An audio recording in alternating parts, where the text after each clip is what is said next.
EPS pension योजना में सुधार की संभावना पेंशन धारकों के लिए एक बड़ी राहत का संकेत है। यह सुधार योजना न केवल पेंशन धारकों के लिए वित्तीय सुरक्षा सुनिश्चित करेगा, बल्कि उनके परिवारों के लिए भी एक स्थिर आय का स्रोत प्रदान करेगा। लंबे समय से पेंशन धारक अपनी पेंशन में वृद्धि की मांग कर रहे थे और अब यह उम्मीद की जा रही है कि सरकार उनकी मांगों को स्वीकार करते हुए अधिक धनराशि उपलब्ध कराएगी। पेंशन धारकों की पेंशन वृद्धि को लेकर संघर्ष नया नहीं है। यह मुद्दा कई सालों से पेंशनर्स के बीच चर्चा का विषय रहा है। पेंशन योजना के तहत दी जाने वाली राशि उनकी दैनिक जरूरतों और जीवन शैली के लिए पर्याप्त नहीं होती, जिससे पेंशन धारक हमेशा असंतुष्ट रहे हैं। ऐसे में सरकार का पेंशन वृद्धि पर विचार करना सकारात्मक कदम माना जा रहा है। वर्तमान में पेंशन धारकों को दी जा रही न्यूनतम पेंशन राशि 1 लाख के करीब है, जो महंगाई के चलते काफी कम साबित हो रही है। पेंशन धारक इस राशि में जीवन यापन करने में असमर्थ हैं। विशेष रूप से वे बुजुर्ग जो कामकाजी उम्र में हैं, उनका मानना है कि पेंशन में वृद्धि न केवल उनके जीवन को बेहतर बनाएगी, बल्कि उनके परिवार की भी मदद करेगी। सरकार ने अब इस मुद्दे पर विचार शुरू कर दिया है।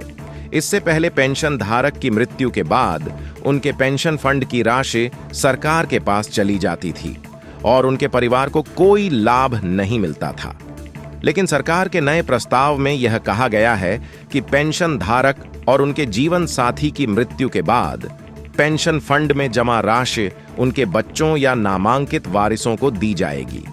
यह सुधार पेंशन धारकों के परिवारों को वित्तीय सुरक्षा देने में मदद करेगा, जो उनकी मृत्यु के बाद भी जीवन की कठिनाइयों का सामना कर रहे होते हैं।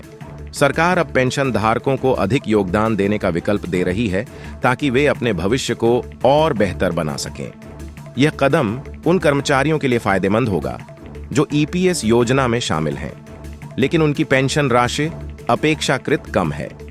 अधिक योगदान से भविष्य में पेंशन धारकों को अधिक लाभ मिलेगा और सेवानिवृत्ति के बाद उनकी वित्तीय स्थिति मजबूत होगी। वर्तमान वित्तीय वर्ष में सरकार ने पेंशन योजनाओं के लिए 970 करोड़ रुपए का योगदान किया था और यह राशि अगले वित्तीय वर्ष में 21,23,323 करोड़ रुपए तक बढ़ने की संभावना है। यह कदम सरकार की इस योजना को लागू करने की दृढ़ता को दर्शाता है, जिससे पेंशन धारकों को फायदा मिलेगा। इसके अतिरिक्त सरकार का उद्देश्य यह सुनिश्चित करना है कि सभी पेंशन धारकों को उनकी मेहनत का उचित इनाम मिले। अभी तक सरकार द्वारा जमा की गई पेंशन राशि को पेंशन धारक वापस नहीं ले सकते थे, लेकिन अब इस दिशा में भी सुधार की संभावना जताई जा रही है। सरकार यह प्रस्ताव विचार कर रही है कि अगर पेंशन धारक अपने जीवन काल में पेंशन राशि का पूरा उपयोग नहीं कर पाते, तो वे इस राशि को परिवार के अन्य सदस्यों को हस्तांतरित कर सकेंगे। इस सुधार से पेंशन धारकों को ज्यादा वित्तीय स्वतंत्रता मिलेगी। निजी क्षेत्र के कर्मचारियों के लिए भी पेंशन की योजनाओं में सुधार की संभावना जताई जा रही है। कई निजी कंपनियों में कर्मचारियों को कम पेंशन मिल रही है, जिससे उनका जीवन यापन करना कठिन हो रहा है।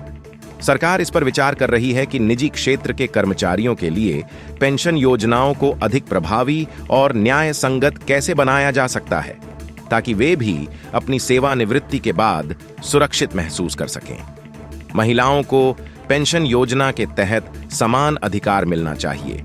यह भी सरकार के एजेंडे पर है।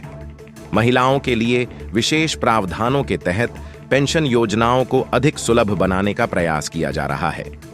महिलाएं अक्सर आर्थिक रूप से असुरक्षित होती हैं और उनकी सेवानिवृत्ति के बाद के जीवन के लिए पेंशन सुरक्षा अत्यधिक महत्वपूर्ण है। आखिरकार इन सभी प्रस्तावों और सुधारों का उद्देश्य पेंशन धारकों की जीवन स्थिति को बेहतर बनाना है। आज के समय में जहां जीवन यापन की लागत लगातार बढ़ रही है, पेंशन योजना में सुधार पेंशन धारकों के लिए आवश्यक है। सरकार का उद्देश्य यह है कि पेंशन धारक न केवल अपनी बुनियादी जरूरतों को पूरा कर सकें, बल्कि एक आरामदायक और सुरक्षित जीवन जी सकें। इस दिशा में उठाए गए कदम पेंशन धारकों के लिए बहुत ही लाभकारी साबित होंगे। निष्कर्ष, सरकार की ओर से पेंशन योजना में सुधार पेंशन धारकों के लिए एक महत्वपूर्ण कदम साबित हो सकता है। यह सुधार पेंशन धारकों को आर्थिक सुरक्षा प्रदान करने के साथ साथ उनके परिवारों के लिए भी एक बेहतर भविष्य सुनिश्चित करेगा। पेंशन धारकों को सरकार से इन सुधारों के जल्द लागू होने की उम्मीद है। EPS 99 पेंशन योजना, पेंशन धारकों के लिए बड़ी खुशखबरी और संभावित बदलाव। EPS 99 पेंशन योजना के तहत पेंशन धारकों के लिए एक सकारात्मक खबर सामने आ रही है, जो लंबे समय से अपनी पेंशन राशि बढ़ाने की मांग को लेकर संघर्ष कर रहे थे। हाल ही में सरकार की ओर से संकेत दिए गए हैं कि पेंशन राशि को बढ़ाने और योजना में सुधार करने की दिशा में काम किया जा रहा है। इस पहल का उद्देश्य पेंशन धारकों को वित्तीय सुरक्षा प्रदान करना और उनके जीवन को अधिक आरामदायक बनाना है। सरकार की ओर से संभावित बदलाव और सुधार। 1, न्यूनतम पेंशन में वृद्धि। वर्तमान में EPS 95 योजना के तहत पेंशन धारकों को 1000 रुपये की न्यूनतम पेंशन दी जा रही है, जो मौजूदा महंगाई के मुकाबले बहुत कम है। सरकार अब इस राशि को बढ़ाने पर गंभीरता से विचार कर रही है, ताकि पेंशन धारकों को उनकी बुनियादी आवश्यकताओं को पूरा करने में सहायता मिल सके। 2, पेंशन राशि के वारिस को लाभ। सरकार ने यह प्रस्ताव रखा है कि यदि पेंशन धारक और उनके जीवन साथी की मृत्यु हो जाती है, तो उनके पेंशन फंड में बची हुई राशि उनके बच्चों या नामांकित वारिस को दी जाएगी। ये पहल उन पेंशन धारकों के परिवारों के लिए राहत लेकर आएगी जो अब तक पेंशन धारक की मृत्यु के बाद इस लाभ से वंचित रह जाते थे। 3, अधिक योगदान का विकल्प। EPFO के सदस्यों को उनके पेंशन फंड में अधिक योगदान करने का विकल्प देने पर भी चर्चा की जा रही है। इसका उद्देश्य है कि कर्मचारी अपनी नौकरी के दौरान अधिक योगदान देकर अपनी पेंशन राशि को बढ़ा सकें और सेवानिवृत्ति के बाद वित्तीय सुरक्षा का लाभ उठा सकें। 4, सामाजिक सुरक्षा में सुधार। EPFO वर्तमान में 7 करोड़ से अधिक सक्रिय सदस्यों और 80 लाख से अधिक पेंशन धारकों को सेवाएं प्रदान करता है। सरकार अब इस सामाजिक सुरक्षा ढांचे को सुदृढ़ करने और इसे अधिक आकर्षक बनाने के लिए सुधारों पर काम कर रही है। मौजूदा समस्याएं और सरकार का रुख। न्यूनतम पेंशन में असंतोष। 1000 रुपये की न्यूनतम पेंशन राशि पेंशन धारकों की जीवन शैली और जरूरतों के लिए अपर्याप्त है। पेंशन धारक लंबे समय से इस राशि को बढ़ाने की मांग कर रहे हैं, लेकिन अब तक ठोस कदम नहीं उठाए गए थे। जमा पूंजी का सवाल। पेंशन धारकों ने यह भी मांग की है कि यदि सरकार उनकी पेंशन राशि बढ़ाने में असमर्थ है, तो उनके फंड में जमा पूंजी को वापस कर दिया जाए। पेंशन धारकों का मानना है कि वे इस धनराशि का बेहतर उपयोग कर सकते हैं। हालांकि सरकार ने इस पर सहमति नहीं दी है, लेकिन मृत्यु के बाद फंड को वारिसों को देने का प्रस्ताव एक स्वागत योग्य कदम है। सरकार का वित्तीय योगदान।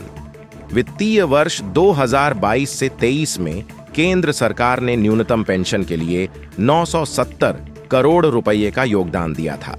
अनुमान है कि 2023 से 24 में यह राशि 21,223 करोड़ रुपये तक बढ़ सकती है, जो सरकार की इस योजना को मजबूत करने की प्रतिबद्धता को दर्शाता है। संभावित सुधारों का असर। यदि सरकार इन प्रस्तावित बदलावों को लागू करती है, तो यह पेंशन धारकों के जीवन स्तर में बड़ा सुधार ला सकता है। बढ़ी हुई पेंशन राशि न केवल उनकी दैनिक आवश्यकताओं को पूरा करेगी, बल्कि उनके परिवारों को भी आर्थिक सुरक्षा प्रदान करेगी। इसके अलावा पेंशन फंड में अधिक योगदान का विकल्प उन कर्मचारियों को लाभ देगा जो सेवानिवृत्ति के बाद एक बेहतर भविष्य की योजना बना रहे हैं। निष्कर्ष और आपकी भूमिका। सरकार की यह पहल पेंशन धारकों के लिए एक नई उम्मीद लेकर आई है। हालांकि यह देखना बाकी है कि ये सुधार कब और कैसे लागू किए जाएंगे। इस मुद्दे पर जनता की भागीदारी और समर्थन बेहद महत्वपूर्ण है।